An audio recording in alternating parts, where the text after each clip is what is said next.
नमस्कार, दूरदर्शन समाचार के हमारे इस विशेष कार्यक्रम में आप सभी न्यूज मित्रों का स्वागत है। मैं हूं श्रेयस द्विवेदी। साथियों, 9 जून को मोदी सरकार के तीसरे कार्यकाल का 1 साल पूरा होगा, लेकिन इस तारीख के साथ एक और अहम पड़ाव भी जुड़ गया है। प्रधानमंत्री नरेंद्र मोदी के नेतृत्व में केंद्र सरकार के 11 साल, इन 11 सालों में सिर्फ सत्ता नहीं बदली, बल्कि देश के विकास की परिभाषा और दिशा दोनों ही बदल गई है। मोदी सरकार की सोच सिर्फ शहरों में नहीं रुकी। कृषि सुधार, बीज से बाजा तक की आधुनिक व्यवस्था और आय बढ़ाने की योजनाएं, इन सब ने ग्रामीण भारत को नई दिशा दी। सरकार ने प्रधानमंत्री किसान सम्मान निधि के तहत 11 करोड़ किसानों को सालाना 6,000 रुपए दिए। फसल बीमा योजना के तहत 1.75 लाख करोड़ के दावों का निपटान किया और कृषि को आधुनिक बनाने व किसानों की आमदनी बढ़ाने के लिए 1 लाख करोड़ का एग्रीकल्चर इंफ्रास्ट्रक्चर फंड मंजूर किया, जिससे देश में रिकॉर्ड अनाज उत्पादन हुआ। इन सब विषयों पर आज हमारे साथ बात करने के लिए स्टूडियो से जुड़ चुके हैं हमारे खास मेहमान और कर्मठ किसान, होशंगाबाद के सांसद और भारतीय जनता पार्टी के प्रदेश किसान मोर्चा के अध्यक्ष दर्शन सिंह चौधरी जी। सांसद जी, आपका बहुत बहुत स्वागत है हमारे इस कार्यक्रम में। धन्यवाद। सांसद जी, क्योंकि आप किसान भी हैं, जमीन से जुड़े हुए हैं, तो इन 11 सालों में आपने कृषि के क्षेत्र में भारत को कितना बदलता हुआ देखा है अभी तक? देखिए, सबसे पहले तो मैं इस स्वर्णिम कार्यकाल की आपके माध्यम से माननीय मोदी जी को और देशवासियों को बधाई देना चाहता हूं कि देश में जब ऐसा शासन आया, एक समय भ्रष्टाचार का बोलबाला था, सारी अनियमितताएं जितनी हो सकती थी वो सारा उनका अंबार कांग्रेस के ज़माने में लगा हुआ था। जब से 26 मई 2014 को जैसे ही माननीय मोदी जी ने शपथ ली और शपथ के साथ उन्होंने एक ऐसा विजन देश को देने का काम किया, न केवल भ्रष्टाचार मुक्त शासन देने का काम, बल्कि देश को किस गति से बढ़ाया जाए और 2047 के विकसित मॉडल तक के 2047 का जो विकसित भारत का मॉडल उन्होंने पेश किया, लगातार उसी दिशा में माननीय मोदी जी ने काम किया है। हम देखते हैं खेती किसानी एक समय अलाभकारी हुआ करती थी। किसान खेत को छोड़कर जा रहा था, कोई भी किसान का बेटा किसान नहीं बनना चाह रहा था, कोई भी अपनी बेटी का विवाह किसान के घर में नहीं करना चाह रहा था। और उससे भी बड़ी चीज कि जब पहला बजट हमारा जारी हुआ था और संविधान बनने के तुरंत बाद, और उस बजट में खेती को कोई दर्जा नहीं दिया गया और वहीं से खेती माइनस में चलती गई। एक जमाना था जब ये कहावत चलती थी, उत्तम खेती मध्यम मान, अधम चाकरी विवेक निदान। उस कहावत को उलट करने का काम किया माननीय जवाहरलाल नेहरू जी जब प्रधानमंत्री बने। इंदिरा गांधी, यानी लंबा कार्यकाल एक कांग्रेस का रहा। उस पूरे कार्यकाल में कभी भी किसान के हित की नहीं सोची गई और इससे जो गांव की खेती माइनस में हुआ करती थी, पहले 4-4 बेटे यदि एक पुराने जमाने में हुआ करते थे, एक किसान के 4 बेटे खेती करके आराम से पालन पोषण करते थे। अब एक बेटा भी हो रहा है और 50 एकड़ का किसान भी तो भी वो खेती से दूर भागने का काम कांग्रेस के जमाने में हुआ और उसको उलट करने का काम, क्योंकि जब विजन के साथ काम करते कि उनको जिन्सों का पर्याप्त दाम नहीं दिए गए, जिसके कारण एक पूरी अर्थव्यवस्था में भारी बदलाव आया। क्योंकि मूल भारत हमारा आज भी गांव, किसान, और मैं तो कहता हूं जो महात्मा गांधी ने कहा था किसान देश की आत्मा है, पूरा गांव ही और किसान ही इस देश का आधार रहा है। और इसीलिए उस दिशा में कांग्रेस ने केवल कुछ केंद्रों को, कुछ परिवारों को बड़ा करने का काम किया था। लेकिन माननीय मोदी जी ने जो सबका साथ, सबका विकास, सबका विश्वास और सबका प्रयास की जो नीति बनाकर नीचे तक ले जाने का काम किया, तो मैं केवल 2014 के पहले की बात करूं तो केवल 23,000 करोड़ का बजट खेती किसानी में हुआ करता था। आज 1 करोड़ और 27,000 करोड़ का 1 करोड़ 27,000 करोड़ का बजट जो देने का काम हमारी केंद्र की सरकार ने किया है, ये अपने आप में एक अनूठा है। और केवल इतना ही नहीं, इतना करोड़ों में बजट केवल केंद्र का 5 गुना बढ़ाया गया, राज्य का भी बजट बनाया गया और एक किसान की सम्मान लौटाने का काम माननीय मोदी सरकार ने किया। जो आंकड़े आपने अभी पेश किए, उन्हीं आंकड़ों को मैं और आगे बढ़ाने का या बताने का प्रयास इस रूप में कर रहा हूं कि पहले खेती माइनस में कैसी हुआ करती थी, किसान की खेती घाटे में थी, उसके पर्याप्त उसके जो रेट थे वो नहीं मिला करते थे और इसलिए किसान हमेशा, चाहे वो बीज के लिए रहे, खाद के लिए रहे, इनको दिक्कत रहती थी। अब हमारी सरकार ने न केवल वैज्ञानिकों को खेत तक उतारने का काम किया है, बल्कि किसानों का आत्मविश्वास जगाने का काम किया है। उसकी जो ऋण की शक्ति थी उसको भी 5 गुना बढ़ाकर काम करने का काम किया है। ऐसी योजनाएं जो प्रत्यक्ष लाभ किसान को दे सकें, इसमें फसल बीमा अव्यवहारिक हुआ करती थी, उसको व्यवहारिक करने का काम किया है और करोड़ों किसानों को फायदा देने का काम हमारी सरकार ने किया है। ठीक है, प्रधानमंत्री नरेंद्र मोदी के नेतृत्व में किसानों को आत्मनिर्भर बनाने और कृषि क्षेत्र में नवाचार को बढ़ावा देने के लिए पिछले 11 सालों में क्रांतिकारी बदलाव हुए हैं, क्योंकि विकसित भारत का रास्ता विकसित खेती से होकर ही जाता है। किसान मजबूत होंगे तो गांव मजबूत होंगे, गांव मजबूत होंगे तो देश मजबूत होगा। इसी उद्देश्य को पूरा करने केंद्र की मोदी सरकार ने कृषि में कई नवाचार किए हैं। देखिए हमारी ये रिपोर्ट।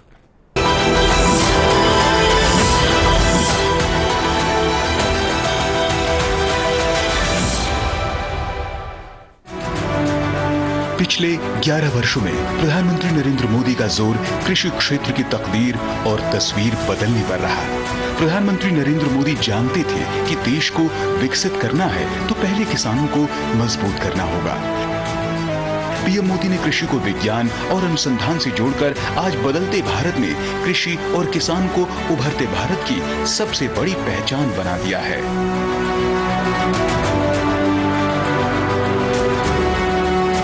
वर्ष 2014 में प्रधानमंत्री बनने के बाद किसानों को समृद्ध बनाने के लिए मोदी सरकार ने कई अहम योजनाओं और नीतियों की शुरुआत की। मोदी सरकार ने कृषि और अन्नदाता के विकास के लिए अपने सारे खजाने खोल दिए।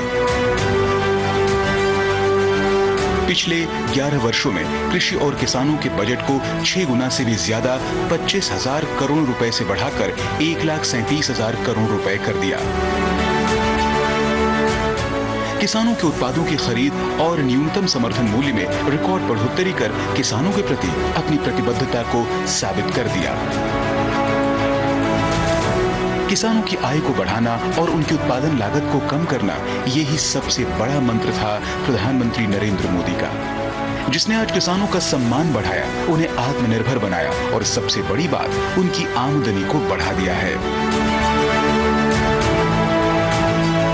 जैसे किसान क्रेडिट कार्ड है और किसान सम्मान निधि योजना है, फसल बीमा योजना है, इससे किसानों को बहुत बड़ा लाभ होता है। 14 दिन के अंदर अगर फसलें नष्ट हो जाती हैं तो सरकार की क्षतिपूर्ति करती है और थोड़ा बहुत खाते से कट जाता है, लेकिन बहुत बड़ा लाभ है। जब से मोदी जी प्रधानमंत्री बने हैं तब से किसानों के आर्थिक स्थिति में सुधार हुआ है। जैसे किसान सम्मान निधि है, किसान बीमा योजना है और फसलों के मूल्य में वृद्धि बराबर हर साल हो रही है। किसानों की अथक मेहनत, कृषि वैज्ञानिकों की कुशलता और प्रधानमंत्री नरेंद्र मोदी के नेतृत्व में केंद्र सरकार की किसान हितैषी नीतियों योजनाओं के चलते कृषि मंत्रालय ने हाल ही में इस वर्ष के खाद्यान्न उत्पादन के अनुमानित आंकड़े जारी किए हैं, जिसमें खाद्यान्न उत्पादन रिकॉर्ड 3,539.59 लाख टन है। धान, गेहूं, मक्का, मूंगफली, सोयाबीन में उत्पादन ने सभी रिकॉर्ड तोड़ दिए हैं, जिससे देश में आज खाद्यान्न के भंडार भरे हैं। किसानों को सस्ता कर्ज मिले, उसके लिए मोदी सरकार ने किसान क्रेडिट कार्ड योजना में बड़े बदलाव किए। कर्ज राशि की सीमा को बढ़ाया। पहले किसान क्रेडिट कार्ड की सीमा 3 लाख रुपए थी, जिसे अब 5 लाख रुपए कर दिया गया है।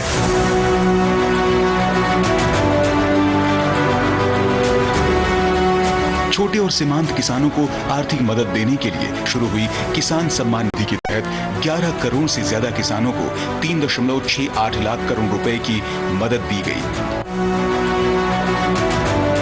मोदी सरकार में किसानों को उनकी उपज का वाजिब दाम मिले, इसके लिए मोदी सरकार में एमएसपी में ऐतिहासिक वृद्धि हुई है। सरकार ने देश में पहली बार कृषि निर्यात नीति बनाई है। इससे कृषि निर्यात 4 लाख करोड़ रुपए तक पहुंच गया है। सरकार कृषि में सहकारिता को बढ़ावा दे रही है। मोदी सरकार कृषि किसान कल्याण के लिए पूरी तरह समर्पित है। किसान खेती की आत्मा है, जीवनदाता अन्नदाता है। विकसित भारत के लिए समृद्ध खेती मोदी सरकार का लक्ष्य है। आज भारत अपनी घरेलू जरूरतों के साथ ही दुनिया की खाद्य आवश्यकताओं की भी पूर्ति करता है। भारत आज विश्व बंधु है, कल विश्व गुरु बनेगा। भारत विकसित बनेगा, जिसमें कृषि का महत्वपूर्ण योगदान होगा।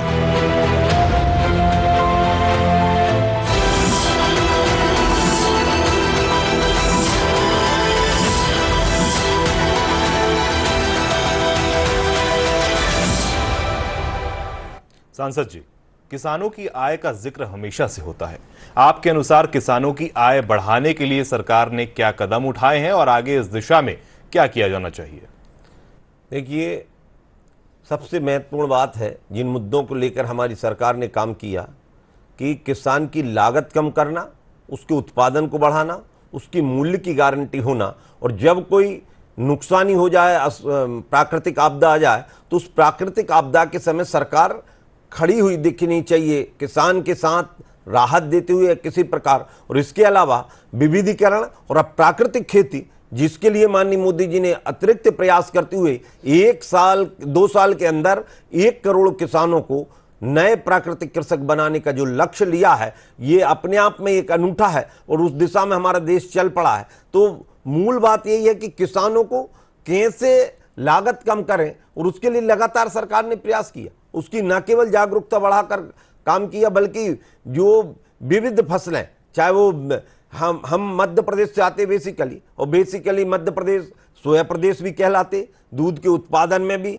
हम नंबर 1 पूरे विश्व में तो हो ही गए हैं, मध्य प्रदेश का भी दूसरा। इस बार का गेहूं का उत्पादन तो रिकॉर्ड ही रहा है अपने आप में, क्योंकि मध्य प्रदेश क्षेत्रफल की दृष्टि से तो दूसरे नंबर पे आता है, लेकिन उसको हम दूसरी दृष्टि से देखें तो गेहूं उत्पादन में भी हम दूसरे नंबर पर इस बार हमारी जो उपार्जन हुआ है, इसके लिए मैं मध्य प्रदेश की सरकार और देश की सरकार को बधाई और किसानों को विशेष बधाई कि जिन्होंने मेहनत करते हुए किया। मूंग के यदि बात करें तो सर्वाधिक मूंग का उत्पादन हमारे मध्य प्रदेश में, और वह भी गर्मी का मूंग का उपार्जन भी यहाँ पर लगातार होते आया। तो ऐसी कई बातें हैं जिनमें हमारा मध्य प्रदेश रीढ़ रहा, और उसके सबसे बड़ा काम है कि हम जब जीडीपी की वृद्धि दर देखते हैं और उसमें कृषि विकास दर देखते हैं, तो कृषि विकास दर लगातार कई वर्षों तक 19% से ऊपर हमारी बनी रही, अभी भी 13% से ऊपर लगातार बनी हुई है। और उसका बड़ा कारण है कि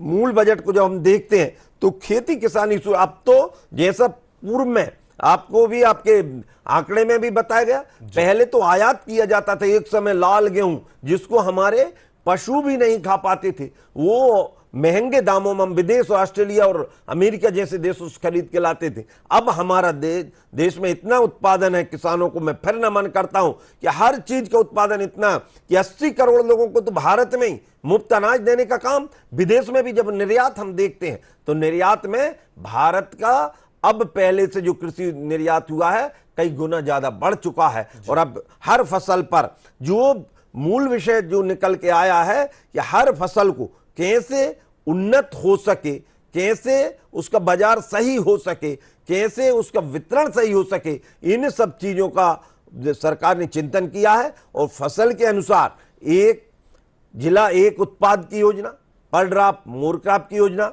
सिंचाई परियोजना को बढ़ाने का काम। आप कल्पना करो 7.5 लाख हेक्टेयर में सिंचाई हुआ करती थी आजादी के बाद तक, राजा रजवाड़ों से लेकर पूरी कांग्रेस के जमाने तक। अब हमारे केवल मध्य प्रदेश का यदि रिकॉर्ड देखें तो हम लगभग 55 लाख हेक्टेयर तक हमारी सिंचाई हो चुकी है और आगे 100 लाख हेक्टेयर तक इसको पूरे मध्य प्रदेश को सिंचित करके रखेंगे। नदी जोड़ी योजना को, ऐसी अनेकों योजना किसान के मामले में क्रांतिकारी परिवर्तन किए। और इसी आधार पर जब किसान का इंफ्रास्ट्रक्चर मजबूत रहेगा, जब हम चाहे उसकी बिजली की सहूलियत देखें, एक जमाना वो था कि 3-3 फेस की बिजली तो देखने को नहीं मिला करती थी, वोल्टेज कहीं नहीं हुआ करता था। अब उस इंफ्रास्ट्रक्चर को मजबूत किया गया है और 10 घंटे प्रॉपर 3 फेज बिजली। और आगामी समय में जो सौर ऊर्जा को लाने का काम, और माननीय मोदी जी ने जो कहा है कि अन्नदाता को ऊर्जादाता बनाएंगे, डॉक्टर मोहन यादव ने उस लक्ष्य को आगे बढ़ाया है। जगह जगह न केवल समिट मीट के माध्यम से बल्कि ऐसे प्रोजेक्ट मध्य प्रदेश में आ रहे हैं जिससे खेती किसानी और गांव के युवाओं को रोजगार के साथ साथ खेती के लिए भी लगाव बढ़े, ऐसा प्रयास उनका लगातार। ठीक है सांसद जी, आपने तमाम योजनाओं का जिक्र किया। सरकार द्वारा चलाए जा रहे किसान कल्याण योजनाओं की जागरूकता ग्रामीण क्षेत्रों तक कैसे पहुंचाई जा रही है? अभी मैं धन्यवाद देता हूं देश की सरकार को, देश के केंद्रीय कृषि मंत्री माननीय शिवराज सिंह जी चौहान, उनके नेतृत्व में एक विकसित कृषि और अभियान पूरे प्रदेश के अंदर निकाला जा रहा है। वो यात्रा निकाली जा रही, जो लेबोरेटरी में जो हमारे साइंटिस्ट बैठकर अच्छे प्रयोग किया करते थे, उन साइंटिस्टों को लैब टू लैंड, यानी उनको लैब से निकालकर धरती मैया और खेत किसानी तक, खेतों तक लाने का काम किया है। ये 15 दिन का जो अभियान अभी भी वो निरंतर जारी है, 12 तारीख तक चलेगा। और उस अभियान में भी जगह जगह सम्मिलित हुआ हूँ। इतना क्रांतिकारी अभियान, हर जिले की टीम अलग अलग, लगभग 763 जिलों तक उसकी पहुंच हो रही है। हर जिले के किसान और ज्यादा से ज्यादा उसमें पूरा अमला तो लगा ही हुआ है। आम किसान ऐसी चौपालें आयोजित की जा रही जिससे लोगों को बहुत फायदा उससे होगा, क्योंकि कई बार किसान को पता नहीं रहता है कि उसकी मिट्टी में क्या है। तो मिट्टी परीक्षण से लेकर इन सारी चीजों की जानकारी, सॉइल हेल्थ कार्ड किसानों के बनाए गए हैं, उससे भी किसानों में न केवल जागरूकता आई है बल्कि उस फसल की पैदावार कैसे अच्छी हो सकती, कैसे फसल स्वस्थ हो सकती और कैसे धरती मैया भी संरक्षित और सुरक्षित रह सकती, इसके लिए भी जागरूकता बढ़ाई जा रही है। जी ठीक है। मौसम परिवर्तन की बात करें तो लगातार जो है मौसम की वजह से किसानों को बहुत नुकसान होता है। मौसम परिवर्तन का किसानों पर क्या असर पड़ रहा है और इससे निपटने के लिए क्या कदम उठाए जा सकते हैं, और इस मामले में किसान सरकार से मदद कैसे लें? मैं फिर से भारत सरकार का धन्यवाद करूंगा जी कि ये तकनीकी 2025 का भारत और 2025 का भारत आने, जिसके बारे में स्वामी विवेकानंद ने आज से 150 साल पहले कहा है कि ये एक ऐसा भारत, एक ऐसा विकसित भारत की जब हम कल्पना कर रहे हैं जो विश्व का नेतृत्व करेगा, तो मौसम के मामले में भी आज हमारे ऐसे सैटेलाइट तैयार हो गए। भारत अब उस दिशा में भी आत्मनिर्भर हो गया जिसके अनेकों परिणाम हमने देखे हैं। अभी अभी ऑपरेशन सिंदूर हुआ, उसका भी एक उसी का नमूना है कि एआई हमारी बहुत मजबूत हो गई है। और इस हिसाब से हम कह सकते हैं कि मौसम के अनुसार किसान पर जो मार पड़ती है, मैं भी अभी कार्यक्रम कल करके आ रहा हूं, मौसम देखते से ही हमने उसको पहले इंडोर था, आउट कर दिया कि पानी नहीं गिरेगा, 2 दिन तक पानी गिरा। ये मैं एक साधारण उदाहरण इसलिए दे रहा हूं कि किसान को इससे बहुत सहूलियत हो रही, पहले ही पता चल जाता है कि अब कैसा होने वाला। तो मैं इसके लिए सरकार का तो धन्यवाद करता हूं, इस जागरूकता। और जो किसान पे यदि आपदा आती है, क्योंकि वो आपदा टल तो सकती नहीं है लेकिन उससे सुरक्षित हुआ जा सकता है, संरक्षित हुआ जा सकता है। और यदि उस पर नुकसानी भी हो रही है तो किसान को चिंता करने की जरूरत नहीं। ये भारतीय जनता पार्टी की सरकार है जिसने RVC 64 में परिवर्तन करके ऐसो अनेकों कदम, मैंने लगातार नियम ऐसे पढ़े राजस्व के जिसको देखकर पसीना आ जाता था। घबराहट पैदा होती थी कि वो ही 1956 का अधिनियम जैसा का तैसा लाद कर रखा था, उसको पूरा का पूरा मध्य प्रदेश में जब माननीय शिवराज सिंह जी की सरकार बनी और अब डॉक्टर मोहन यादव जी की सरकार है, शिवराज सिंह जी ने इस प्रदेश को बीमारू प्रदेश से विकसित प्रदेश बनाया है और माननीय डॉक्टर मोहन यादव इस विकसित प्रदेश को किसानों और पूरे मध्य प्रदेश के एक एक वर्ग की चिंता करते हुए स्वर्णिम प्रदेश तक ले जाएंगे। जी ठीक है। केंद्रीय मंत्री शिवराज सिंह चौहान जी ने कहा कि विकसित भारत का रास्ता विकसित खेती से होकर ही जाता है। किसान मजबूत होंगे तो गांव मजबूत होंगे, गांव मजबूत होंगे तो देश मजबूत होगा। इसे आप कैसे देखते हैं? ये बिल्कुल सही बात है और इसी बात को लेकर चाहे माननीय शिवराज सिंह जी हो, चाहे हमारे मुख्यमंत्री डॉक्टर मोहन यादव हो, चाहे हमारे देश के गौरव यशस्वी प्रधानमंत्री जी हो, जिन्होंने लगातार उन्होंने तो 4 जातियों में सबसे ऊपर जाति रखने का काम किसान को रखा है। उन्होंने इस जाति व्यवस्था को छोड़कर ऐसी जाति व्यवस्था जो वर्तमान में भारत के परिदृश्य में दिखाई दे रही, तो किसान हो, महिला हो, युवा हो या गरीब हो, इन जातियों को लिया है और उसके अनुसार उन्होंने बजट भी जारी करने का काम किया है। तो मैं बजट सत्र में था, अभी पिछला हमारा बजट सत्र निकला है, मुझे बड़ा गौरवान्वित महसूस गौरव अनुभव हो रहा है और मैं अपने आप को गौरवान्वित मानता हूं कि मैं ऐसे समय मेरे जन्म हुआ और ऐसे नेतृत्व में काम करने का अवसर मिला जो लगातार 24 घंटे प्रयासरत रहते हैं इस देश के लिए, किसानों के लिए, गांव के लिए, गरीबों के लिए। जो अंत्योदय का सिद्धांत पंडित दीनदयाल जी उपाध्याय ने दिया है, उस सिद्धांत का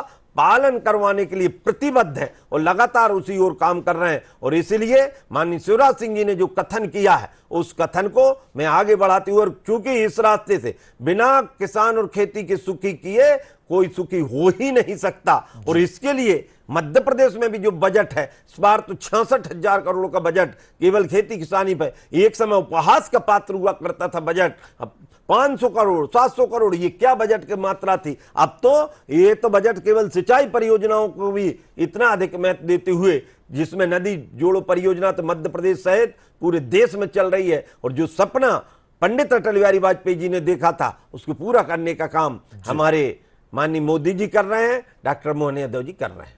ठीक है। रोजगार की बात करें तो कृषि के क्षेत्र में युवाओं को रोजगार के क्या अवसर है?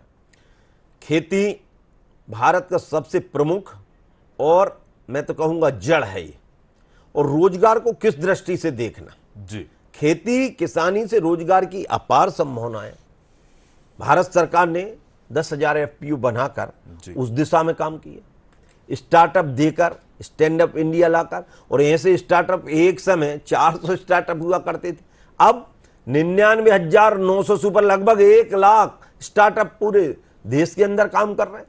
ऐसे अनोखे ऐसे कृषि मेले अभी अभी मध्य प्रदेश में एक अनूठा प्रयोग माननीय मुख्यमंत्री डॉक्टर मोहन यादव ने किया और उसमें मेरी लोकसभा का भी नरसिंहपुर में वो कार्यक्रम, एक जो कृषि और उद्यम दोनों को जोड़कर कैसे उनका समागम किया जा सकता है और ऐसा बड़ा रोजगार मेला, ऐसे बड़े नए नए जो यंत्र हैं जिनके द्वारा अब खेती की जा रही है, ऐसे नए आविष्कार जिससे खेती का सरलीकरण भी हो और खेती में नुकसानी जो संभावना बनी उस नुकसानी को कैसे कम किया जा सकता है, उन सब को लेकर हमारी सरकार निरंतर काम कर रही है, चाहे राज्य की सरकार हो चाहे केंद्र की, और किसान की खेती को लाभ का धंधा बनाने की ओर बढ़ चुकी है। ठीक है। भारत के कृषि बजट में 5 गुना से अधिक वृद्धि हुई है। 2013-14 में 21,930 करोड़ से बढ़कर 2025-26 में 1.27 लाख करोड़ तक पहुंच गया है।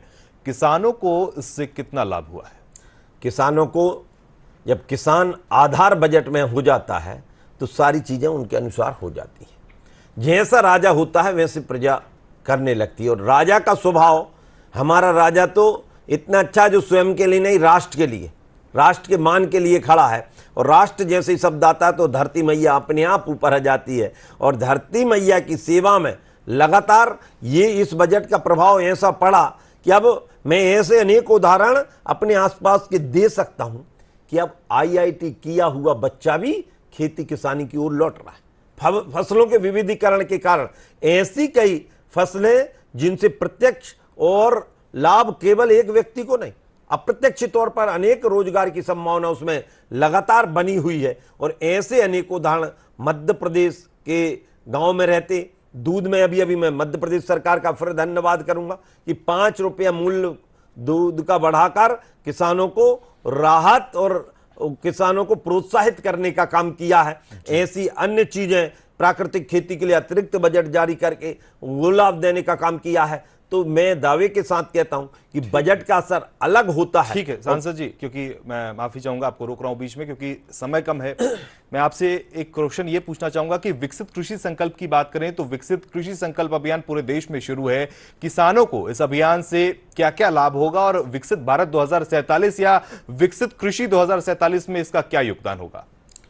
देखिए, इससे किसानों में न केवल जागरूकता आएगी, जो फसल वो बो रहा है उसमें कौन सी चीज़ चाहिए, नाइट्रोजन चाहिए, कौन सी उसको अन्न जरूरत है उसकी माटी को, उन सब चीज़ों की जानकारी वैज्ञानिकों के द्वारा नीचे ले जाई जा रही, जिससे हमारा किसान अपनी फसल के बारे में सही जानकारी पा पाएगा और वो उसी चीज़ के फसल की बोनी करेगा जिससे उसको लाभ होगा। और केवल फसल की बोनी की बात नहीं, अन्य जो साइड इफेक्ट्स आ रहे हैं फसलों में, कई जगह ज़्यादा जहर का प्रयोग हो रहा है, उसमें भी उसकी जागरूकता आएगी।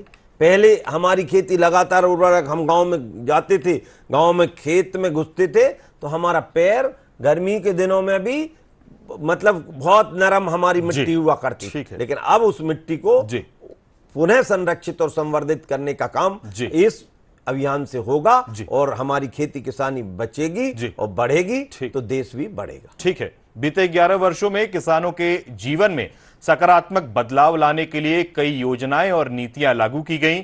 प्रधानमंत्री किसान सम्मान निधि से लेकर फसल बीमा योजना, ई-नाम और सिंचाई योजनाओं तक मोदी सरकार ने किसान हितों को सर्वोच्च प्राथमिकता दी है।